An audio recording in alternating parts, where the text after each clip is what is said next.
अस्सलाम वालेकुम मेरी यूट्यूब फैमिली, कैसे हैं आप सब लोग। आज की हमारी कहानी का उन्वान है आखिर एक माँ ने अपनी बेटी के साथ ऐसा क्या किया कि उसकी बेटी को खुदकुशी करनी पड़ गई, यानी कि उसने अपनी खुद ही जान दे दी। एक बेटी की कुर्बानी अपनी माँ के लिए। चलो तो देखते हैं कि एक बेटी, वैसे तो बच्चे अपने माँ बाप के लिए अपना सब कुछ कुर्बान कर देते हैं, जान तो छोटी सी चीज़ है, जान दी हुई उन्हीं की होती है। एक बेटी की कुर्बानी ज़ैनब एक हसीन और जमील लड़की थी जो अपने वालिदैन की वाहिद औलाद थी। उसकी ज़िंदगी खुशियों से भरी हुई थी, लेकिन क्योंकि उसे वालिदैन की बेपनाह मोहब्बत मैसर थी। अब आप ये देखें कि मोहब्बत आपको किस तरह हसीन और जमील बनाती है, कि अगर आपके साथ आपकी वालिदैन की मोहब्बत, उनका एहसास, उनका सुकून आपके साथ है, तो आप ज़रूर, आप लोगों को जो है ना, कुछ अच्छा ही मिलता है। ज़ैनब के वालिद उमर एक कामयाब ताजिर थे जो कपड़ों का कारोबार करते थे। ज़ैनब को जानवरों से, खसूसन बिल्लियों से गहरा लगाव था, इसीलिए उसके वालिदैन ने उसे एक नफीस सफ़ेद बिल्ली तोहफे में दी थी। लेकिन अचानक जिंदगी ने एक अलनाक मोड़ लिया। ज़ैनब की माँ को पेट में शदीद तकलीफ हुई। तभी मुआयने के बाद डॉक्टरों ने बताया कि उन्हें ला इलाज कैंसर है। सिर्फ चंद माह की मेहमान है। सिर्फ चंद माह बाद ही ज़ैनब ने अपनी माँ के साया आतिफत से महरूम हो गई। उसका बाप उमर शदीद जहनी कर्ब में मुब्तला हो गया। मोहल्ले की एक अय्यार खातून समीना ने उमर को दूसरी शादी का मशवरा दिया। बेचारे उमर ने समीना की बेटी राबिया से निकाह कर लिया। राबिया और उसकी माँ दर हकीकत उमर की दौलत के पीछे थी। शादी के बाद राबिया ने अपना असली चेहरा दिखाना शुरू कर दिया। वो ज़ैनब पे जुल्म ढाने लगी। अब देखेंगे तो हकीकत है कि सौतेली माँ ही होती है, वो कभी भी आपकी सगी नहीं हो सकती। उसका नाम सौतेला क्यों है? सौतेला का मतलब वो आपका अपना हो ही नहीं सकता। तो ज़ैनब ने भी यही काम करना शुरू कर दिया।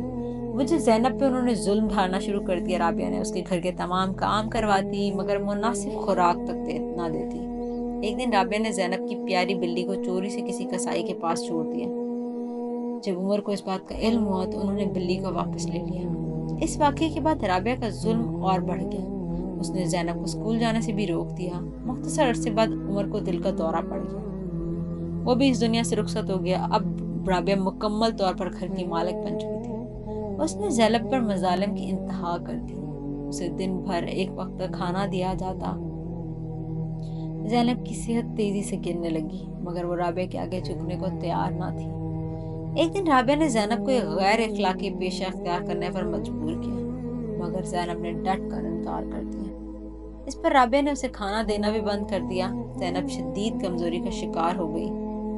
राबिया ने डॉक्टर बुलाने के बजाय एक नीम हकीम से दवा मंगवा ली, जो बेअसर साबित हुई। आखिरी लम्हात में ज़ैनब ने ख्वाब में अपने वालिदैन को जन्नत में देखा। वो मुस्कुरा कर इस दुनिया से रुखसत हो गई। अब देखें, अगर आपके माँ बाप बिछड़ जाएं तो माँ बाप के बाद औलाद का कोई साया नहीं होता। तो ज़ैनब बेचारी के साथ भी ऐसा हुआ कि उसके वालिदैन जब चले गए तो वो भी बेचारी चली गई। अब ये उसकी खुदकुशी नहीं थी, उसकी जान चली गई। और उसकी जान जाने में आसानी क्या हुई कि उसने देखा कि इसके वालिदैन जन्नत में हैं। तो उसको इस बात की खुशी हुई कि मैं इस दुनिया से रुखसत हो रही हूँ, तो मैं जाके अपने वालिदैन से मिलूंगी। ना सिर्फ उनसे मिलूंगी, बल्कि जन्नत में उनके साथ रहूंगी। तो उसने उसकी मौत को आसान कर दिया। कुछ अरसे बाद राबिया और उसकी माँ पर खुदा का अजाब नाजिल हुआ। एक रात उनका घर आग लगने से तबाह हो गया। वो दोनों रोड पर भीख मांगने पर मजबूर हो गई, जबकि पूरा मोहल्ला ज़ैनब को याद करता। वो मासूम लड़की जिसने जुल्म सहते हुए अपनी इज्जत नफ्स कायम रखी। उसने कोई गलत काम नहीं किया, ना ही इनका किसी गलत काम में साथ दिया। तो ये कहानी हमें ये सिखाती है कि आपको सब्र से रहना है, आपने सब्र करना है, लेकिन आपने किसी का जुल्म सहना नहीं है। जुल्म के खिलाफ आवाज़ उठानी है, चाहे उसमें आपका जानी नुकसान क्यों ना हो जाए। तो ज़ैनब के साथ भी कुछ ऐसा हुआ कि वो जुल्म के खिलाफ डटी रही, अपना इज्जत नफ्स जो है ना कायम रखा, चाहे तो उसकी जान चली गई इस चीज़ में। तो अगर आपको मेरी कहानी पसंद आई हो तो मेरे चैनल को ज़रूर सब्सक्राइब कीजिएगा, वीडियोस को लाइक करते हैं, अपने फ्रेंड्स के साथ शेयर करते हैं, और बेल आइकन को प्रेस करना बिल्कुल ना भूलिएगा। उससे आपको मेरी आने वाली हर स्टोरी का लिंक बगैर किसी مشکل کے مل جائے گا۔ ملتے ہیں اگلی کہانی میں اگلے لیسنز کے ساتھ، تب تک کے لیے اللہ حافظ، دعاؤں میں یاد رکھیے گا، بائے بائے۔